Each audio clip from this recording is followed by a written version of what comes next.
Well, if you want to see a good biblical example of faith, I think you want to tune into this episode of Loving the Scriptures. We've been going through the book of Revelation, but we're taking a break for a few weeks and just going to be covering other things. And normally when we take a break of any kind, when we're going through a book, or even in past times when going through Revelation, we've taken a break. Seems like usually the pattern is that one of those episodes is I feature a sermon that I preached, and I figured I'll just do that again, at least for this time, and then I'll probably be back with you at least for the next couple weeks, again, just covering other things. But I wanted to share a sermon that I preached.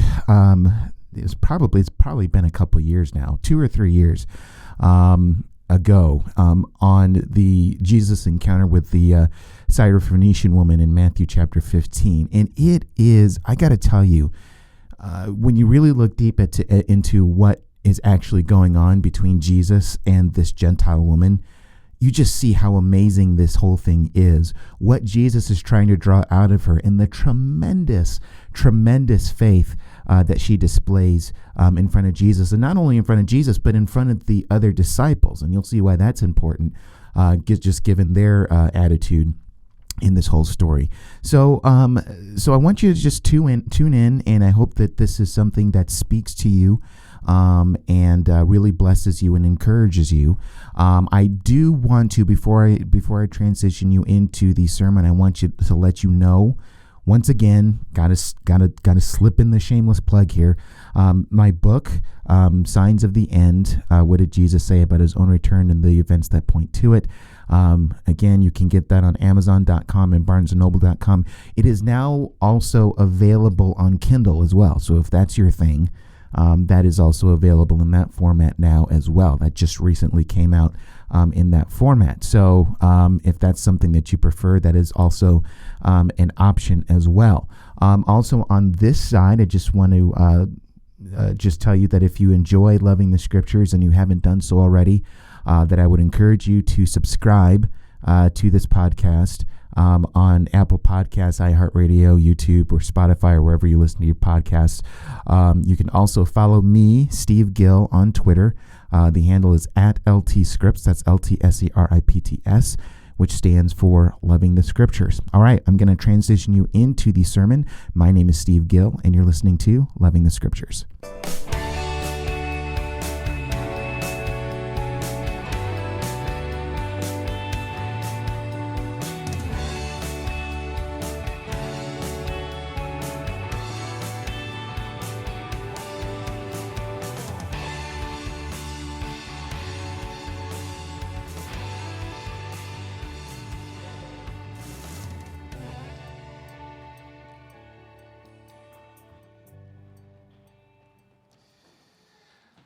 Let's open up our Bibles to Matthew chapter 15.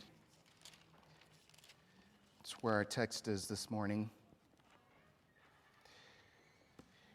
I'm just going to dive right in here, and I'm just going to read the passage that we're going to look at. The passages in verses 15 through 28.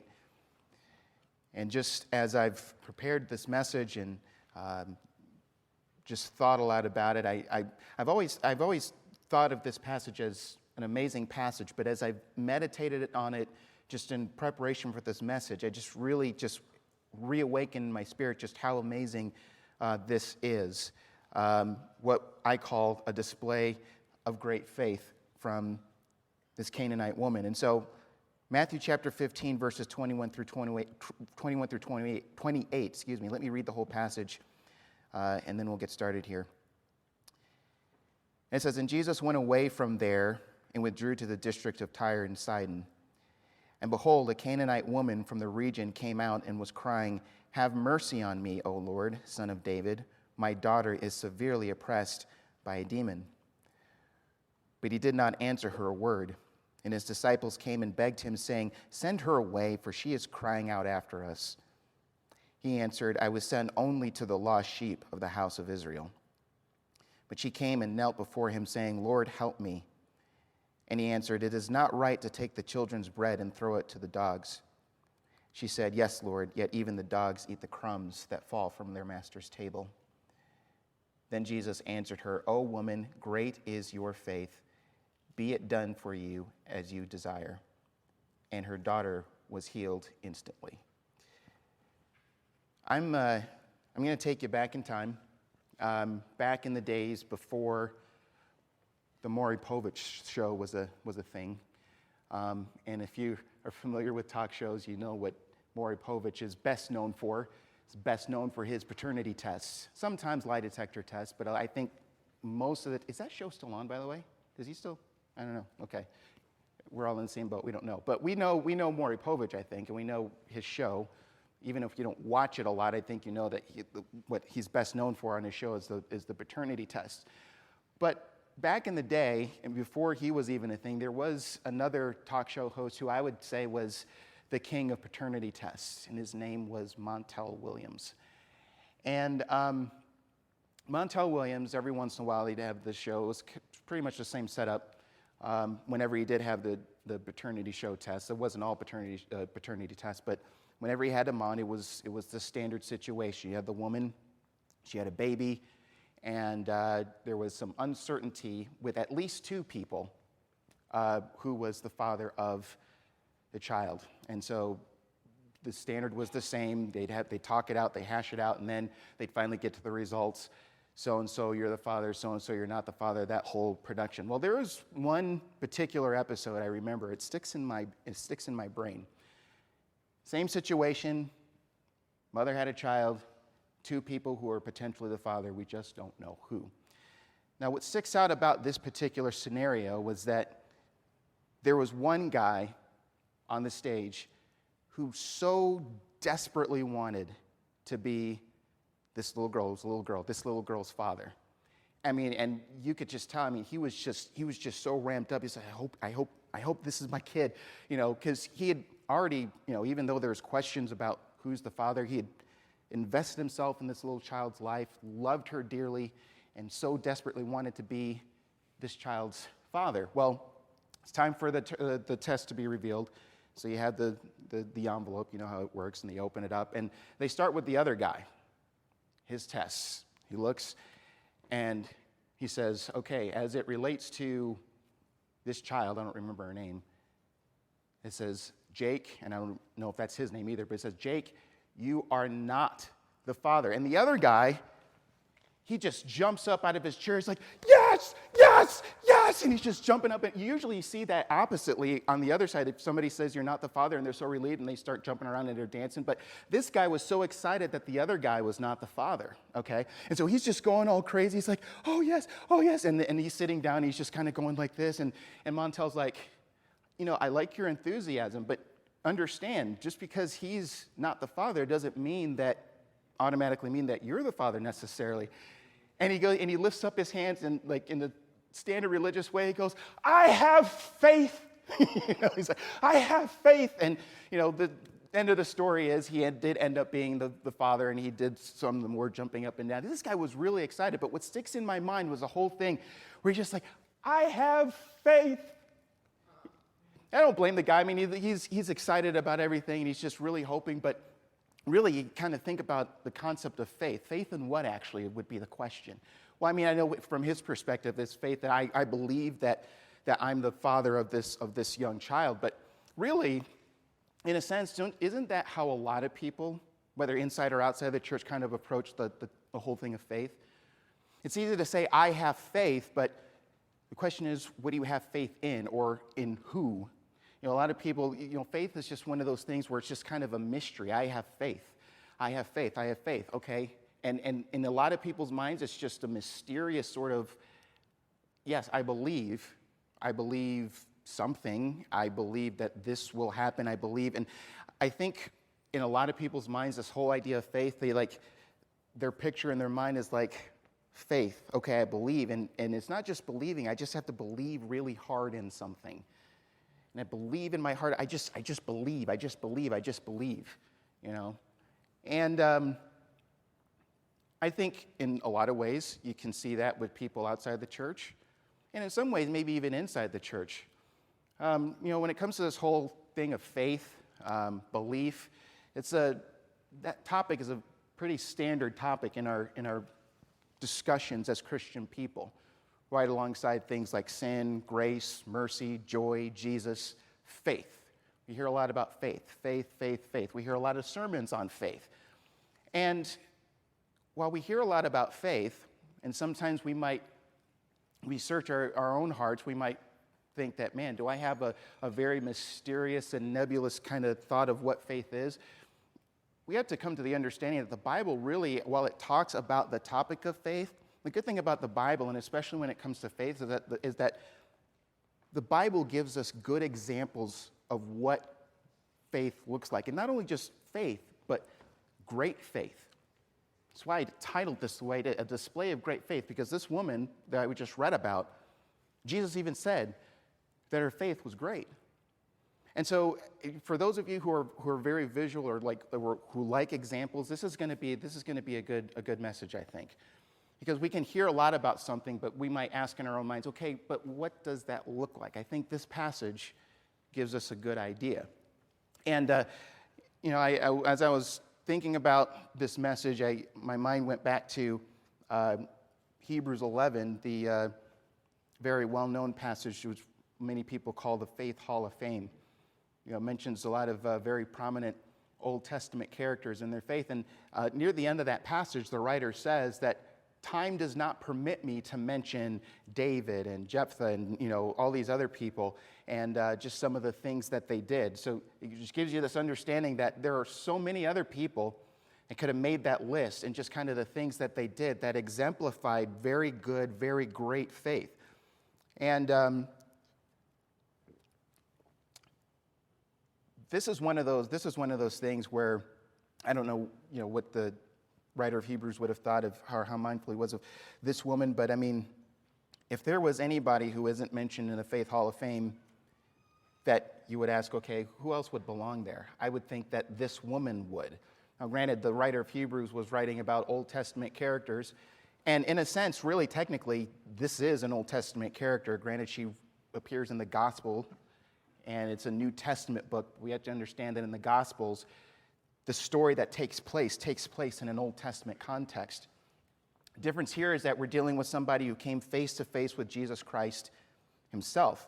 And just the interaction and the exchange that takes place between Jesus and this woman is truly astounding, and it's truly amazing. And really, in some sense, when you really compare just kind of some of the things that Jesus had been doing and who he's been encountering before this point, you would think maybe, and the text doesn't draw this out, but you would think that this woman's faith is a breath of fresh air, because Jesus has been running into a lot of people, most notably Jewish leaders, Pharisees, Sadducees, that sort of people, who constantly displayed no faith at all. And I would even say, and we'll look at this a little bit later, even with the disciples. The disciples had a lot to learn about faith as well. And so we'll take a look at that as we dive into this passage. But to set it up, let's just look at the beginning part of this passage here. So if you look at verse 21, he says, "And Jesus went away from there and withdrew." Well, first of all, withdrew from where? Withdrew from Galilee. And he withdrew to the district of Tyre and Sidon. Okay, now Tyre and Sidon were a couple of cities out near the coast, outside of Jewish area and into an area known as Phoenicia, right? And so he's venturing out into a place where there are no Jews, okay? So he's withdrawn from the Jewish area, and he's gone to a completely Gentile area.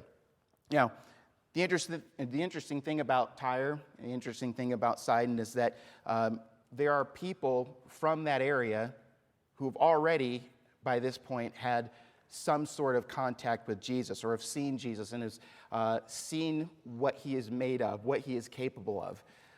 If you were to look at Mark chapter 3, there's an area there, verses 7 and following, that just kind of lays out the ministry activity of Jesus as he's going about reaching other people. And in Mark chapter 3 and in verse 7, it says, "Jesus withdrew with his disciples to the sea, and a great crowd followed from Galilee and Judea and Jerusalem and Idumea, and from beyond the Jordan, and from around Tyre and Sidon." So you have groups of people from all over the place coming to see Jesus because they've heard about him. And some of those people that have come to see this Jesus fellow came from Tyre and Sidon. And if you read further, it goes on to say, when the great crowd heard all that he was doing, they came to him. And he told his disciples to have a boat ready for him because of the crowd, lest they crush him. For he had healed many, so that all who had diseases pressed around him to touch him. Okay, so you have great crowds of people who have seen in the flesh just what Jesus is able to do. And they've gone out there to heal, to be healed, and no doubt seeing Jesus heal other people. I mean, it was an amazing scene. So you have people coming from these Gentile areas to Galilee, this northern area out by the sea, to check out what this whole Jesus thing is all about, and they're able to witness Jesus performing miracles, healing people. And I would imagine that those people who are there on the scene, as they've seen Jesus at work, when they go back to their region of Tyre and Sidon, they've mentioned it to a few people, I would imagine, because Jesus was doing amazing things. And that's going to be important to understand, just as we seek to unpack the meaning of the text this morning. But even though you have people from these regions, Tyre and Sidon, who have seen Jesus at work, and they've encountered Jesus in some way, Jesus going to Tyre and Sidon was not specifically for any sort of ministry purpose. And we know that because of the parallel passage in Mark in chapter 7. This is how Mark introduces the story. In verse 24, he says, and from there he arose and went away to the region of Tyre and Sidon, and he entered a house and did not want anyone to know. Okay? So Jesus was not there to minister to people necessarily. He wasn't there to shower blessings down on people or to perform miracles or whatever like that. He was there. He wanted to get away. He wanted to hide himself. And as Mark goes on to say in that passage, he couldn't keep himself hidden. And the reason why he couldn't keep himself hidden was because of this woman that came to him. Okay, so what he was doing there specifically is anybody's guess. Maybe he was just withdrew with his disciples for some rest, because we've seen him do that before. Need some time to get away, relax, because they've been at work. Maybe it was a specific small group time with his disciples where there's just some personal learning going on. I don't know what the deal is. I don't know why Jesus withdrew there. Text doesn't say, but we know that his specific purpose was not to go out and carry out any sort of public ministry. He tried to keep himself hidden, and as Mark says, he wasn't able to do that successfully. So, back in Matthew 15, he withdrew to the district of Tyre and Sidon, and then you look at verse 22.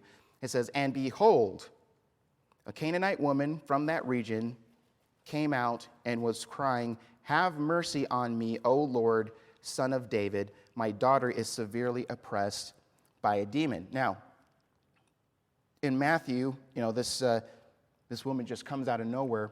And again, if you do a comparison with what Mark reveals, you get just a little bit more of more information here, just a little bit, not much, but again, it's noteworthy. In chapter 7 of Mark, in verse 25, Mark says, But immediately a woman whose little daughter had an unclean spirit heard of him and came and fell down at his feet. Okay? So Jesus isn't advertising himself, but this woman, this Syrophoenician woman, according to Mark, a Canaanite woman, kind of the same deal here in Matthew, heard about him. Now, where did she hear about him from? Well, I think it would be safe to say that people who may have witnessed his works, perhaps saw Jesus when he walked into town, and knowing the woman's plight, or at least the woman's daughter's plight, told the woman about Jesus. He says, hey, I encountered, or saw anyway, at the very least, this man named Jesus. I was over in Galilee, and man, he was doing amazing things. And you could tell that he had power over diseases, over demons, over all sorts of things. If there's anybody that can help you, it could be that person. And you know what? I just saw him down the street. Now, the level of hope, I'm sure, that resided in this woman when she hears this is overwhelming. Now, here's the thing. I don't think we're just dealing with somebody who was just told about, Jesus is able to heal your daughter because he's got a lot of power in him. I think that was a part of what she was told, but I think it's much more than that. You can tell by how she addresses Jesus, okay? You notice how this woman addresses Jesus here in verse 22, where he says, "Have mercy on me, O Lord, Son of David." Now, this is how we get we start to introduce ourselves to this whole thing of how we know that this woman had great faith.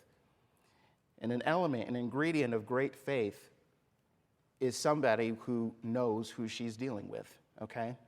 And this is something that this woman had. And I believe that this is something that whoever she talked to, whatever individual, whatever group of people from that region, whatever they had told her, they told her more about his power, but told about who he actually is.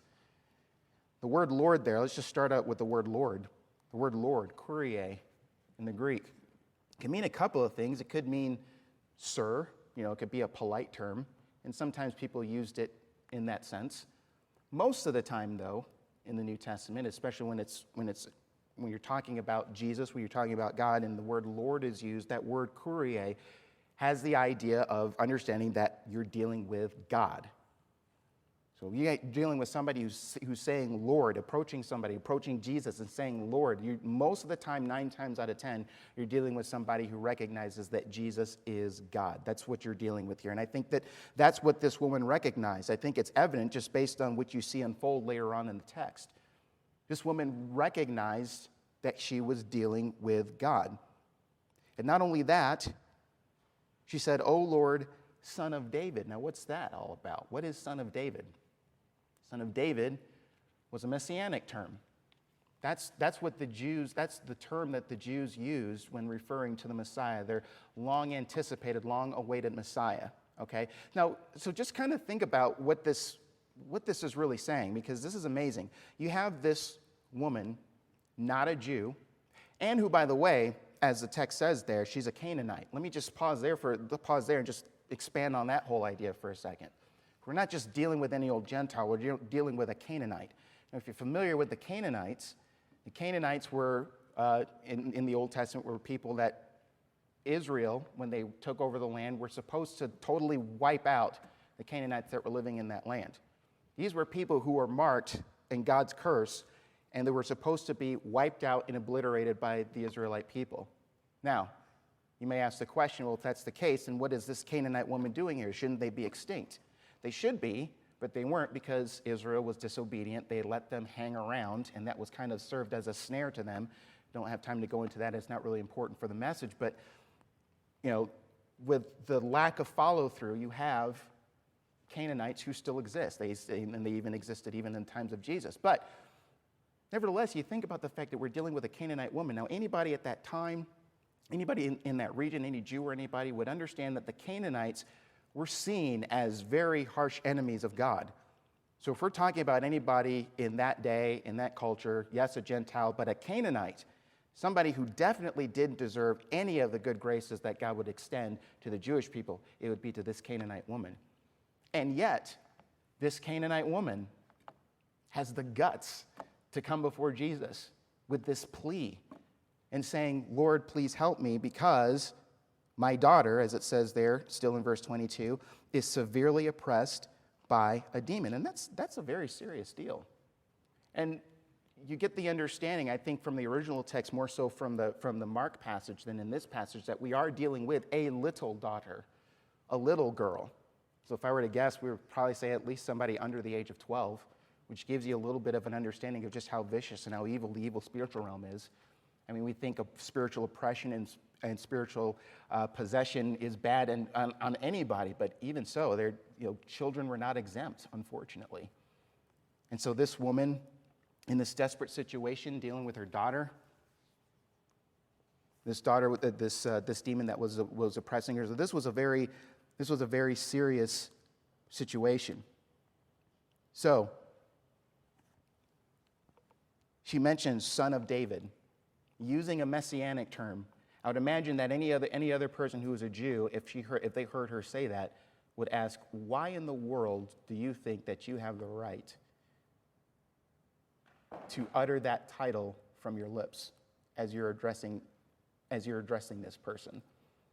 You know, that's not part of your vocabulary. That's a very Jewish thing. Now, we say Jesus Christ, we say Jesus is the Messiah. All of us here, I'm guessing, are Gentiles. It's not weird for us, but you have to understand that this is something that would be very unusual to hear from a Gentile's lips, which again demonstrates the fact that you're dealing with a woman who understood who she was dealing with and had an understanding that this Jesus fellow, if he's really the Messiah, isn't just a Jewish Messiah. Yeah, he is. But she understands that, broadened from that he's going to be the Savior of the whole world, I think. I think that's the information that she's running with. So whatever information she got, it was good information. We're dealing with somebody who has some very good theology. I don't know who told it to her, but I think it was good theology. So that's what she's operating on. So she understands who she's dealing with, and I think when you understand who you're dealing with, that is a good starting point for somebody to express great faith. But there's a problem. You look at verse 23 there. But he, Jesus, did not answer her a word. Now that just seems just downright rude. Now, we know that Jesus wasn't rude, you know. Rudeness is a bad thing. Jesus wasn't bad. He didn't sin, so he wasn't being rude. What you're going to see, what he's doing here is he's setting up the situation to draw out this display of faith that this great woman had, just as a visual aid of what something like this really looks like. But you look at this situation, she's crying out desperately because remember, this is a very serious situation. My daughter is being oppressed by a demon. Please help me. And Jesus is just doesn't say anything. I don't know about you, but if I didn't have the information this woman had and we're just dealing with somebody, say I'm at a store somewhere and I approach somebody and I say, I'm at the hardware store. I say, hey, I'm looking for drills. Can you help me find the drills? And they just look at me and they turn around and walk away. Kind of going to rub me the wrong way, just a little bit, you know. But that's kind of the picture. It seems like. I mean, I don't know if he turned around and walked away. I don't know just what the whole scene specifically looked like, but the text is very clear here. Matthew is very clear. And Matthew was there at the scene. Jesus is there with his disciples, and he's very clear that she's crying out, and he's not answering a word. You ever felt that way, just even in your own prayer life? You're praying for something. There's a desperate situation. You really need God's attention, and the emails are getting bounced back, or he's not in the office or something. He's not saying anything, though. Seemingly, it seems like to us. You know, it's in some of those times where we feel like giving up hope.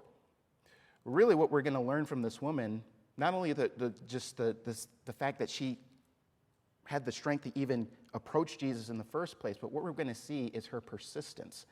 And see, that's one area that a lot of us, and I'm going to include myself in that as well, struggle with from time to time. Well, I guess it's just not in the cards. I prayed for it 3 times.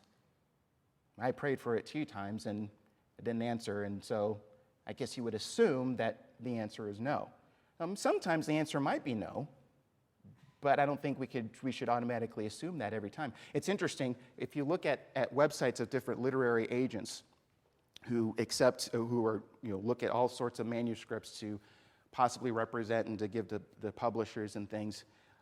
The standard thing for a lot of these agencies, because they receive literally thousands and thousands of manuscripts from potential authors who want their manuscript represented to be sent to a publisher. What's standard for a lot of those people, and you'll read it on the website, is that if you don't hear from us after fill in the blank, 8 weeks, 10 weeks, whatever, you may assume that we have passed on your project. And of course, they set it up that way because there's no way they can personally respond to every single submission that's given before them. They just can't do it. So they said, okay, if you haven't heard from us in 8 weeks, 10 weeks, whatever, just assume that we've said no, okay? Now, the good news is that's not how God is. God's not a literary agent. Now, sometimes he will not answer, but that's not because God has stopped loving us. That's not because, God just doesn't care. Sometimes we might start to think that. I haven't heard anything from heaven. Does God care? Yes, he cares, but sometimes we have to understand that there's a purpose behind his delay in what he does, or giving an answer, even if the answer is no. And so I think there's something to be said about not losing heart here. And that's something that this woman didn't do. She didn't lose heart. She kept coming before the Lord and kept asking him. That's the sense that you get. So here's the thing. She's crying out, asking for Jesus' help. Verse 23 says, he didn't answer a word. And still in the middle of verse 23, it says, and his disciples came and begged him, saying, send her away, for she is crying out after us. And the idea in the original, it's a present active, which means it's an ongoing thing, just something that she kept doing and doing and doing. So imagine the scene here. She's crying out. She keeps crying out, Lord, save me, help my daughter. She's oppressed by a demon. Jesus is not saying anything, and she just keeps screaming. And she keeps screaming. And so the disciples are like, oh my goodness, Lord, just send her away. And in a sense, not totally, but in a sense, just if you're just talking about what your nerves can deal with, you want to maybe cut the disciples some slack. You shouldn't, though, and I'll explain why in a second here. But it reminds me of just a little while back. I was at a Husker game, and it was early in the game. It was middle of the first quarter. We were sitting maybe halfway up from where the sideline was, and there was one of the teams that called a timeout. So where he goes to the sideline, there's a TV timeout, and I had heard this guy even while action was still going on in the field and play that he says the defense just keeps holding. Nebraska had the ball. They were on offense. He's saying, the defense, they just keep holding, and nobody's throwing the flag. And so during this TV timeout, this guy decides to make his thoughts known to the official, the sideline judge. That's the closest one that was there. And so he just goes, ref! Ref! The defense is holding! And I'm like, I'm not a big fan of that. I'm not a fan of that at all, but I just think, okay, you got it out of your system. 10 seconds later, ref! Ref! Watch the holding! Okay, maybe now he's done. 10 seconds later, ref! And what's that? No, I wanted to do a lot of other things that were not Christ-like. Now listen, I'm not a violent man, and I didn't display any violence then either. I didn't say anything really, but you have certain fantasies, unbiblical, unchrist-like fantasies that come up in your mind as he continues to scream, ref! I just felt like turning around and grabbing him and just pulling him forward and saying, shut your yapper. Just for the rest of the game. Not only for the holding, but for anything else. I don't want to hear your voice for the rest of the game. And he carried on like that. Eventually he stopped. But, there was somebody, and for the life of me, I didn't know what this guy expected. Did he actually expect the official to respond? To turn around and say, oh, who's calling? Oh, yeah, what? Oh, watch the holding. All right, thank you for bringing that to my attention. I'm thinking, dude, he either doesn't hear you or he hears you and rightfully is ignoring you. Shut up. Just shut it up. Just shut up. Oh, it was, but you just keep going. You think you stopped once? No. Does it again and again, and it doesn't take long or you're sick of it. And so I think maybe, in some sense, that's what's going on with the disciples. This woman is crying out. Listen, this woman wasn't coming around and just saying, hey, excuse me, can I just bother you for a couple seconds here? I have this situation with my daughter. She's being oppressed by a demon. No, she's crying out. This is a desperate situation. Lord, Son of David, my daughter's in trouble. Please, please help me. And so Jesus isn't saying a word, and she keeps screaming out. And the disciples, I think they take the mindset of a literary agent and said, listen, they didn't tell her this, but I think their mindset was, listen, lady, He hasn't answered you. I think you can assume after like 5 screams that he's not going to take up your situation. Now, they didn't address her, but they addressed the Lord. And they say, send her away, for she keeps crying out after us. Now, really, consider the class act that these guys just displayed here. The story that I just told you, a guy screaming for holding, woman oppressed, her daughter is oppressed by a demon. Given the latter situation, I'm going to cut her some slack. I'm going to cut her some slack. That's a legitimate something to scream about and to scream out desperately about. And you would think, for the sake of human decency or something, that the disciples would understand that. They're not outside of earshot of this whole thing. They know what the woman's problem is. And it's amazing to me that they didn't even address the Lord and say, hey, aren't you going to respond? This sounds pretty serious. They say, Lord, get her out of here. The fact that it was a Gentile and maybe a Canaanite maybe played into their attitude of that, but you kind of think, man, it's not very good on the disciples' part, especially when you consider what this woman was dealing with and what her daughter was dealing with. So that's their request. They're tired of hearing her, and so they say, send her away, for she is crying out after us. Now, verse 24, as this persistence continues. Now, the disciples say, send her away. And so, verse 24, he answered. And I believe this answer that he gives is the answer to the woman. He finally opens his mouth and speaks to the woman. I think this is directed to the woman here. And I say that because I think that Jesus is progressively working the situation to draw out this display of great faith. He answered, I was sent only to the lost sheep of the house of Israel. Okay? Now hold that thought for a second, and just stay with me here on this, because I think with that response and what I believe Jesus knew would happen in the conversation following, I think that one thing that we can also see in this, with this setup that Jesus is arranging here, is a setup of what great display looks like for the disciples. Now, I mentioned that even the disciples had their moments where their faith really wasn't where it needed to be. I just want to point this out ever so briefly, again in the book of Mark. And in Mark chapter, Mark chapter 4, and I'm not going to read the whole passage here. I'm not going to tell the entire story or anything, or read the whole story, but in verses 35 and following, it's the story that's told about how Jesus calms the storm. And we're familiar with that situation. They're crossing the sea from one end to the other, and as they're crossing, there's a great storm, and the waves are overwhelming the boat and everything. And the disciples are frightened. But when you look at verse 38.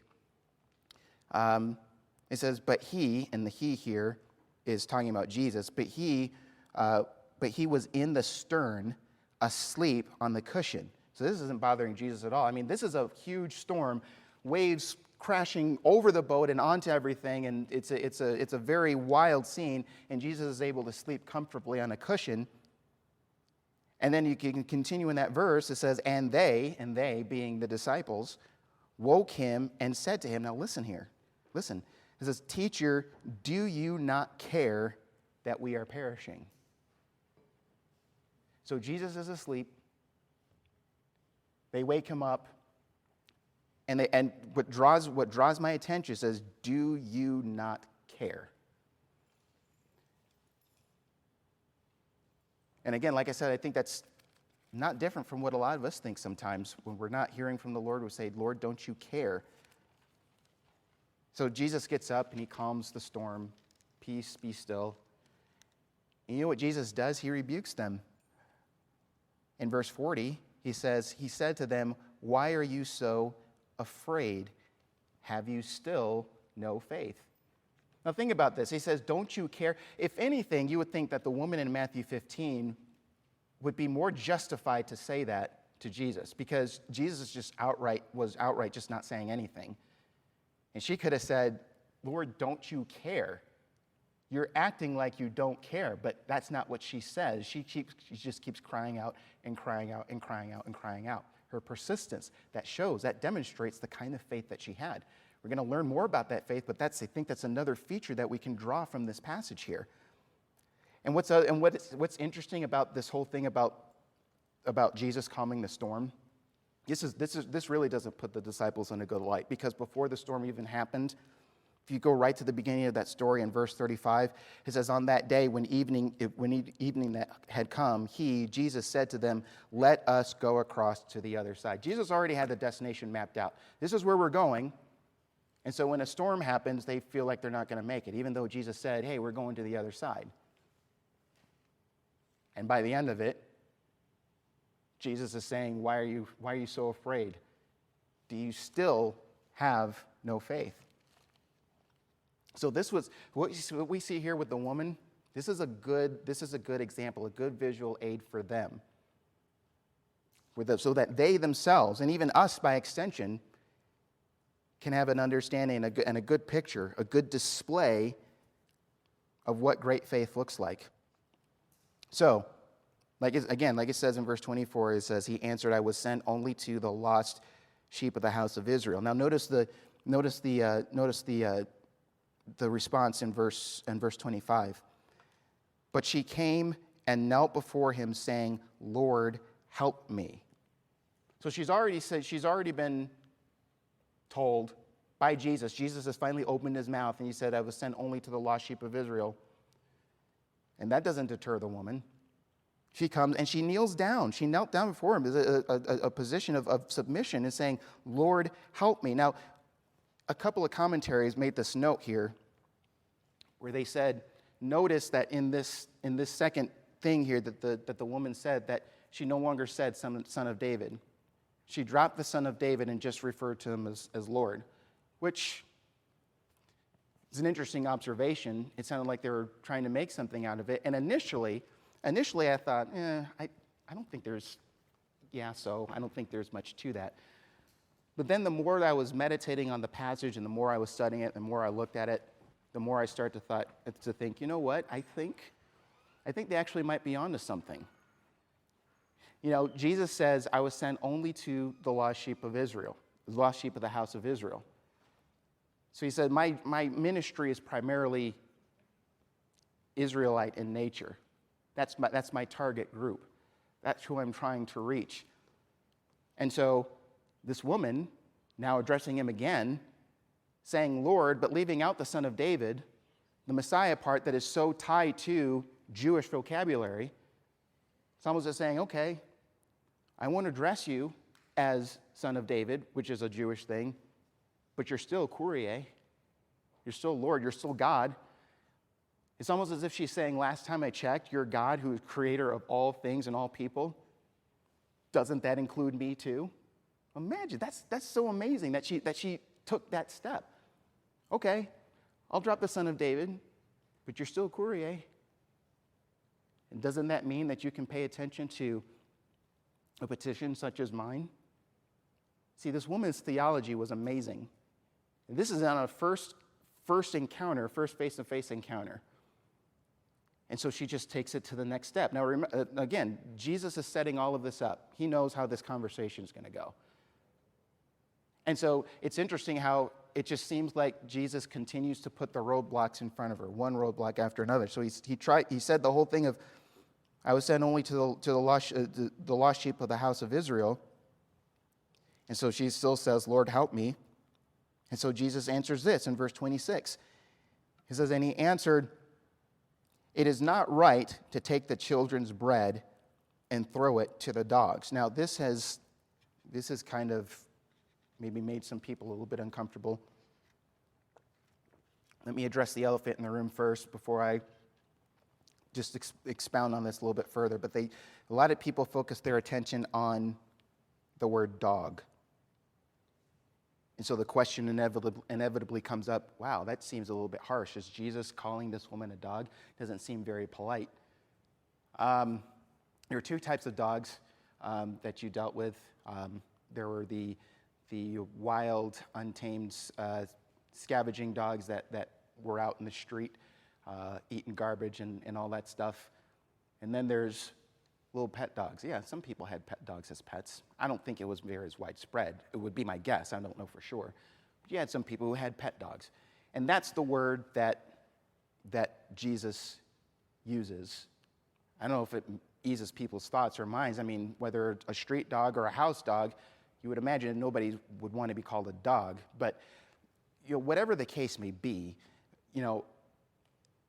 let's not get so distracted where we miss the picture that Jesus is trying to paint here. And this picture that works all the more to reveal to us, and in the scene that's unfolding here, displayed to the disciples what great faith looks like. Great faith that's put on display.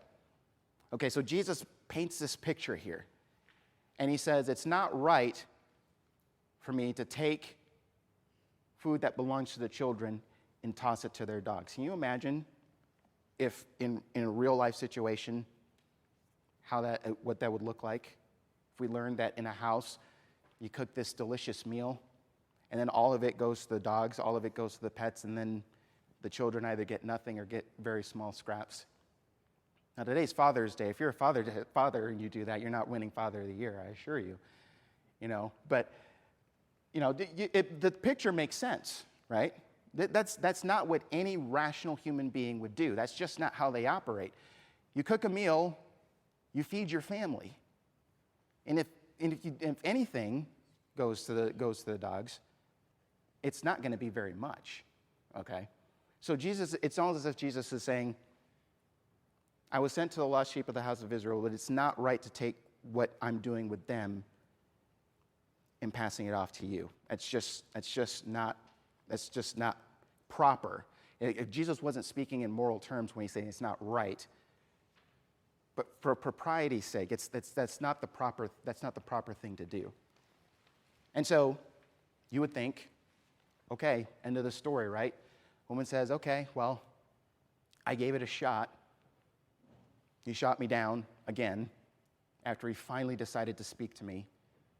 And so now I'm just going to pack up and go back home. The thing is, though, again, I'm going to say it for the millionth time, this woman's theology is amazing. And again, it goes back to the whole thing that she knew who she was dealing with. So look at her response in verse 27. It said, she said, yes, Lord, yet even the dogs eat the crumbs that fall from the master's table. And you know what's interesting is that it's almost as if this woman didn't skip a beat. The sense that I get when I read this passage is that, Jesus throws this out at her, she continues to come anyway. Jesus throws another thing, and without skipping a beat, she says, yes, Lord, but even the dogs eat the crumbs from the master's table. It doesn't seem like she had to sit and be like, oh, okay. Oh, wait, but, it's just like, this woman brought her A game. She really did. Now, there's two very important things that she's communicating here, which brings about how Jesus answers in verse 28 when he said, "O woman, great is your faith. Be it done for you as you desire." Okay? She goes, I love this because she goes right along with the picture that Jesus paints. So she's like, okay, I can play that game too. So you say that it's not right for the children's bread to be thrown to the dogs. And notice she didn't seem to take any offense to what Jesus said there. She's just quick and says, yes, Lord, yet even the dogs eat the crumbs that fall from the master's table. She's saying two things, I think. Number one, she's saying, I don't think that means, Lord, that there's no power available at all. Okay? I think that's what she's saying. In other words, I think that her understanding, and it's a right understanding, is that there's always power available. It's not like if you give attention to my situation and you heal my daughter, that's going to deplete whatever power is available to give to everybody else, to the lost sheep of Israel. It's not like it runs dry. It's not as if Jesus says, okay, he's trying to heal somebody and it's just like, I just hit empty. I'm on E. I shouldn't have exhausted the power that I did on so-and-so who isn't part of the lost sheep of the house of Israel. She says, I know that's not how it works. And she understood this, and Jesus obviously understood that too. Remember what he said? He said, I've only sent to the lost sheep of the house of Israel. Is that true? Yes. Does that mean, and the woman understood this, she said, does that mean that Jesus will not and cannot do anything for anybody else outside of that circle? No, that's not what it means. And it's obvious because she heard about Jesus. And who are some of the people that Jesus administered to in healing people and healing the sick? People from Tyre and Sidon. Didn't have a problem there. There's always power available. You think about the Roman centurion. It's kind of a similar situation in the fact that he's coming to Jesus on behalf of somebody else, somebody that he holds very dear. And, he says, hey, can you heal my servant? You don't have to retell the story, but you know how the story ends. That Jesus ends up healing him also. Not a Jew. So we understand that even though, yes, truthfully, Jesus was sent to the lost sheep of the house of Israel. But the woman understood, and this is what I believe Jesus was drawing out of the woman as this part of this display of great faith. The woman understood that doesn't mean that power is not available, which demonstrates that she understood what he, as God, was capable of. If I'm dealing with God, I know that this is true of you. Then another thing that I think is noteworthy here, the whole idea of crumbs. It's interesting that she didn't say scraps. As a kid growing up, we'd have dinner and stuff and have leftovers, and even after leftovers, if there's still a significant amount of food left, nobody else is going to eat it, we'd give it to our dog, and it was still filling for the dog. And that's not cruel, by the way. The dog loved every bite of it. But, it's interesting that that's not even what's used here. She says crumbs. Crumbs. She says, aren't there crumbs that are available for me? Now listen, if I'm poor, let's say I'm a poor guy, and I'm hungry, I don't have food, and I'm going to people's doors, and I'm just knocking door to door, and just asking, please, I don't have any food. Do you have any sort of anything that I can eat? Because I'm hungry. If somebody came and they gave me a few crumbs of bread, given my plight, I would probably be grateful, even though it's not enough. And I'll eat it, but it's not gonna fill me up.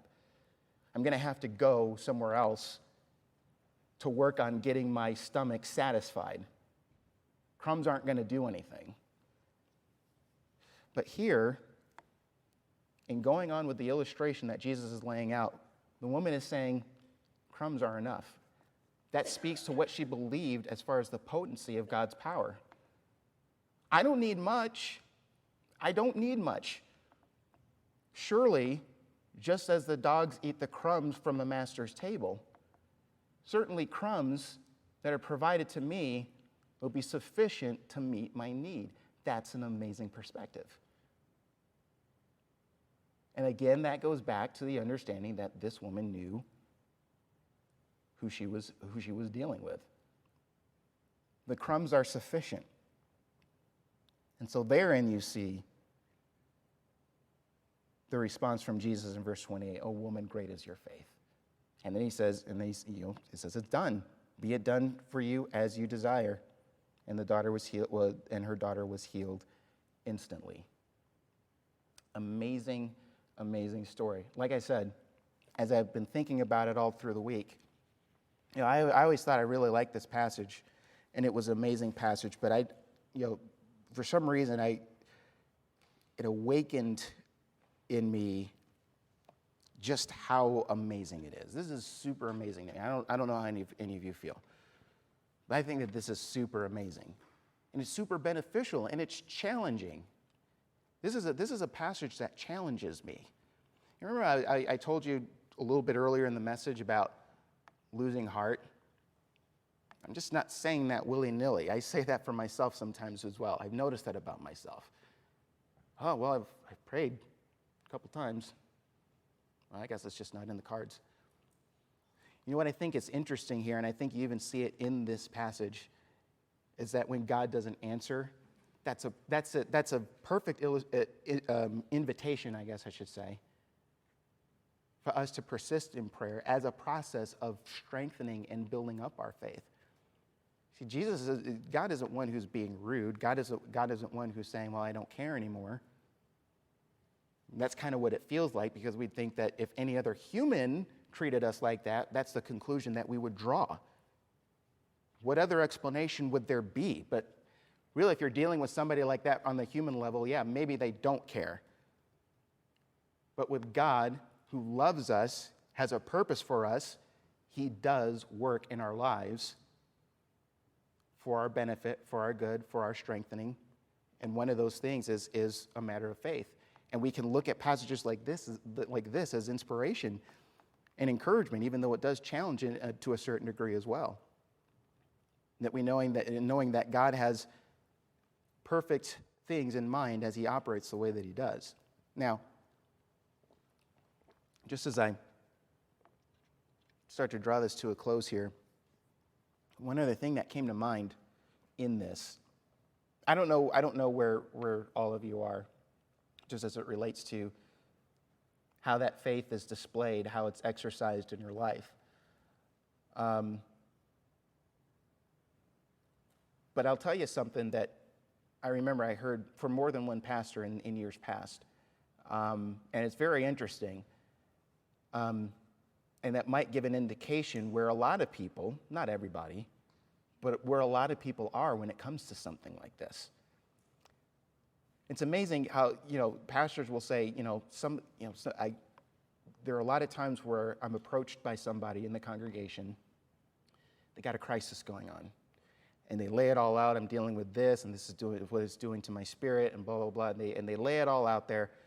And the pastor will say, so what has God told you about it? And they'll get funny looks. What do you mean? Well, have you gone before the Lord? And it sounds like, this situation that you're dealing with and the struggles that you're having, sounds like you've been going at this for quite some time. I would imagine that at some point you've talked to the Lord about this, sought his wisdom, sought his guidance. Has he told you anything? Oh, I didn't go to the Lord. That's a problem, And that indicates something very interesting. And it might go back to the whole thing of asking this question, just as it relates to what we've seen with this woman. Do we truly, a lot of times, have an understanding of who we're dealing with? We saw from the text that this woman did. And in some sense, I think a lot of people do, but at the same time, it's not anything that takes deep root.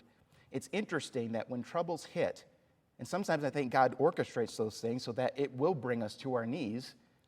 But some of us, and again, not everybody, I don't want to speak for anybody here, search your own heart, but those things that are designed to bring us to our knees, sometimes we're very stubborn. And the first thing we do, pick up the phone, dial the pastor, go to the bookstore, pick out a book that talks about my situation, listen to a radio program. Now listen, all of those things are good. I'm not saying that they are bad things.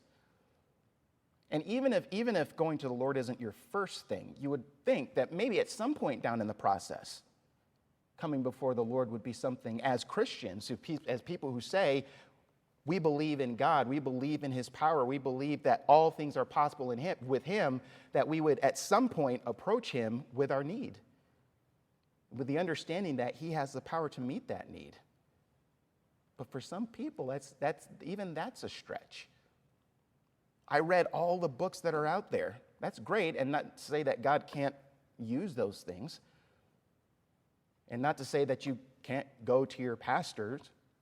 I know, Mark, that you would probably welcome talking to people. I would welcome talking to people. It's not that at all. God can use those things. It's not an either or. It's a both and. The question is, where in the process does God even fit in, if he fits in at all? This woman, because she knew who she was dealing with, was right there. And even though there seemed to be barriers that were just put in her way, it didn't stop her because she understood who God was. She understood his power, what he was capable of. Again, like I said, I don't know who talked to her. Whoever talked to her gave her some very good information. Her theology was down pat. It's because she understood who she was dealing with that she was able to display that great of faith. And so let's take note of that. Let's staple that to our hearts and minds as an example. And you know the good thing is? The good thing is if you examine yourself or you let the Spirit examine you, again, I'm not going to say, I'm not going to speak for anybody here. I don't know where you are. But if you're at a spot where you're like, my faith is weak, or I don't have a lot of faith, and I act as if I don't know who I'm dealing with. You know what the good news is? The Lord will meet you where you're at. Remember the father of the demon-possessed son? He was honest with the Lord. We said, I do believe. Help me in my unbelief. I think it's just another way of him saying that, yeah, I believe, but I struggle. It's not perfect, and I need your help. And God welcomes us to be honest about that if that's where we are. And that's the kind of God that we serve. And we can have faith in that as well, that he comes and meets us where we are. Let's pray. Heavenly Father, we just thank you for this wonderful lesson. As I mentioned earlier, it's I'm sure, no doubt, it's a lesson for the disciples, but it's a lesson for a lot of us. Lord, I just thank you that even in our struggles, even in areas where our faith isn't perfect, we can seek you for guidance even in things like that. And I pray, Lord, that as you work with us and as you strengthen us in our faith, I pray that we ourselves, just like this woman here in Scripture, can be used as examples for other people, not for our own glory, not for our self-aggrandizement, but, Lord, for your glory. So, Lord, I just thank you for what you've shown us in your word. May it sink deep into our hearts, and may it work to transform our lives and our hearts. We pray this in Jesus' name. Amen.